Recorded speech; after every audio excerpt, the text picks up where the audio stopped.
जी हाँ, तैयार हो जाइए अब एक इनकलाब के लिए, क्योंकि इंसान अब प्रवेश करेगा एक अनोखी दुनिया में। अब दुनिया की बड़ी बड़ी कंपनी जुट जाएंगी स्मार्ट चीजें बनाने में, चाहे होम अप्लायंसेस हो, गाड़ियां हो, गर्ज इंसान को छोड़ के हर एक दुनिया की चीज को स्मार्ट बनाया जाएगा। सोचिए कितने सारे जॉब्स क्रिएट होंगे इस सब से, कितनी सारी नई फैक्ट्रीज खुलेंगी पूरी दुनिया के लिए। स्मार्ट चीजें बनाने के लिए नई करोड़ों फैक्ट्रीज खुलेंगी। एक अंदाजे के मुताबिक आने वाले सालों में इंसान कम पड़ जाएंगे नौकरियों के लिए। और ऐसा नहीं है कि केवल इंजीनियर्स और टेक्निकल साउंड लोगों को ही नौकरियां मिलेंगी, ऐसा बिल्कुल भी नहीं है। हर किसी तबके से वाबस्ता लोगों को काम मिलेगा, नौकरियां मिलेंगी, चाहे वो मिस्त्री या कारपेंटर ही क्यों ना हो।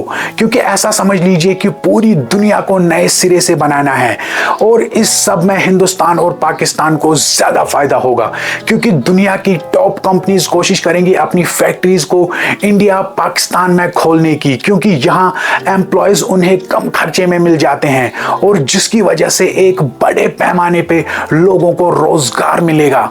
और कुछ लोगों में ये गलतफहमी है कि 5G से लोगों की नौकरियां जाएंगी, और ये सही भी है। जहां 10 लोगों की नौकरी जाएगी वहीं उसके बरकस 1000 नई नौकरियां क्रिएट होंगी। सबसे ज्यादा मैन्युफैक्चरिंग इंडस्ट्री में करोड़ों जॉब्स होंगे। और सोचिए फिर उन सब स्मार्ट चीजों की मेंटेनेंस के लिए अलग कंपनीज खुलेंगी, वो अलग से मैसिव हायरिंग करेंगे। दुनिया भर के सॉफ्टवेयर इंजीनियर्स कम पड़ जाएंगे स्मार्ट चीजों के लिए सॉफ्टवेयर बनाने में। और मैं दावे के साथ कह दूं कि आने वाले 100 साल पूरी दुनिया के लिए सुनहरे होने वाले हैं। और इस सब के साथ हेल्थ सेक्टर में भी 5G की वजह से एक इनकलाब आने वाला है। रोबोटिक सर्जरीज होंगी, स्मार्ट सिटीज बनते ही सिटी में सभी रहने वाले लोगों की हेल्थ को हॉस्पिटल 24 घंटे मॉनिटर किया करेंगे। हार्ट अटैक सिम्टम्स डिटेक्ट होते ही हॉस्पिटल को पता चल जाएगा कि फला शख्स को स्ट्रोक आने वाला है, भले ही वो घर में या ऑफिस में बैठ के अपना कोई काम कर रहा हो। पूरे शहर पे स्मार्ट सेंसर्स और स्मार्ट कैमरा से नजर रखी जाएगी, जिसकी वजह से क्राइम रेट भी 0 होगी।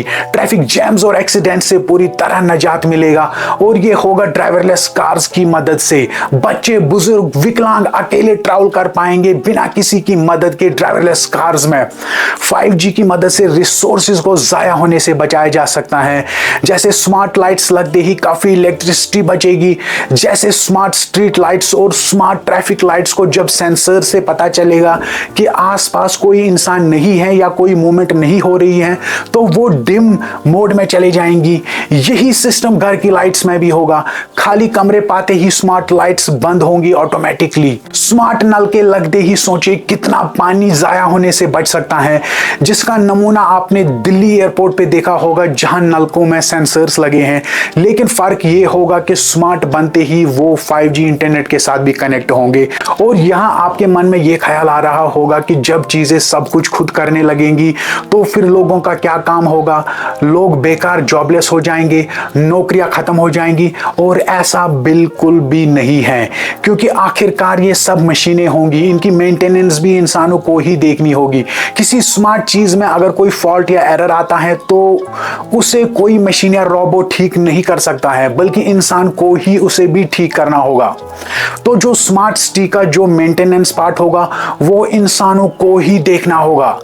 कंप्यूटर्स जब आए थे तब भी यही कहा जा रहा था कि अब नौकरियां खत्म होंगी, लेकिन ऐसा नहीं हुआ, क्योंकि कंप्यूटर्स भी अपने आप नहीं चल सकते, अपने आप नहीं सोच सकते, जब तक कि इंसान ही उनमें भी प्रोग्राम सेट न करें। दरअसल इंसान ही हर एक इंस्ट्रक्शन, हर एक चीज को स्मार्ट सिटी में सेट करके रखेगा कि कब क्या करना है, भले ही वो आर्टिफिशियल इंटेलिजेंस ही क्यों ना हो। जैसे मिसाल के तौर पे हमारी गाड़ी के रिवर्स गियर के सेंसर्स में उसे इंस्ट्रक्शन सेव करके रखी होती है कि जब गाड़ी को रिवर्स करते पीछे से कोई चीज 3 फीट दूर सेंसर डिटेक्ट करेगा तो एक स्लो बीप साउंड बजना चाहिए, और जब फिर गाड़ी और उस चीज के नजदीक 2 फीट होगी तो फास्ट बीप साउंड बजना चाहिए। वैसे ही ड्राइवरलेस कार्स में भी कोई भी चीज सेंसर्स नजदीक पाते ही ब्रेक्स लग जाती हैं और इंजन ऑफ हो जाता है। और ये सब कुछ दरअसल इंसान ने ही प्रोग्राम के तौर पे ड्राइवरलेस में सेव करके रखा है। गर्ज कहने का यह है कि स्मार्ट सिटी भी अपने आप नहीं चल सकती, उसे चलाने के लिए भी इंसानों का सपोर्ट जरूरी चाहिए होगा। बहरहाल टेक्नोलॉजी सबके लिए तैयार है। कुछ मुल्कों ने स्मार्ट सिटीज बनाने का काम भी शुरू किया है, लेकिन अभी बड़े पैमाने पे ये सब कुछ शुरू नहीं हुआ है। अब देखने वाली चीज होगी ये कि कब कंपनीज शद्दोमद से मैन्युफैक्चरिंग शुरू करेंगी स्मार्ट सिटी के लिए स्मार्ट चीजें बनाने में। और होपफुली मैं इसी सीजन में साउथ कोरिया जाके आपको वहां की स्मार्ट सिटी भी दिखाऊंगा जो उन्होंने ब्लूप्रिंट के तौर पे बनाई है, और जिसमें साउथ कोरिया की सबसे बड़ी कंपनी सैमसंग का बहुत बड़ा रोल है। बहरहाल मुझे दीजिए इजाजत, अगली वीडियो तक टेक केयर, गॉड ब्लेस।